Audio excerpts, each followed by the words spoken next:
অমনি মানে হচ্ছে তখনই, অমনি অমনি তুমি বলে দিলে এরকম একটা শব্দ প্রয়োগ করা হয়। আমি তোমাকে, আমি এলাম তোমার বাড়িতে, অমনি তুমি আমার কথাটা বলে দিলে। আমি তোমার বাড়িতে গেলাম তো অমনি তুমি আমার প্রশংসা করে দিলে। এইরকম অমনি মানে জাস্ট সেই মুভমেন্ট, অমনি। তাহলে কি হচ্ছে, একজন গানটা লিখে দিয়েছে, ও মধু ও মধু, একদম।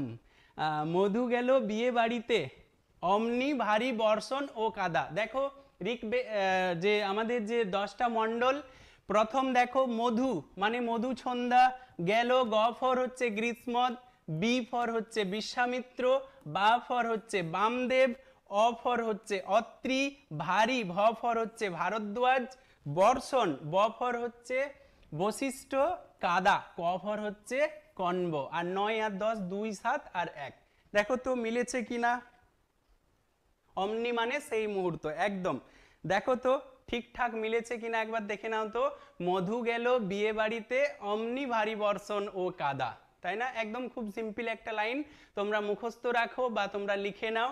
আমি বলছি তোমরা এসএসসিতে একটা প্রশ্ন কমন পেয়ে গেছো, এখান থেকে একটা প্রশ্ন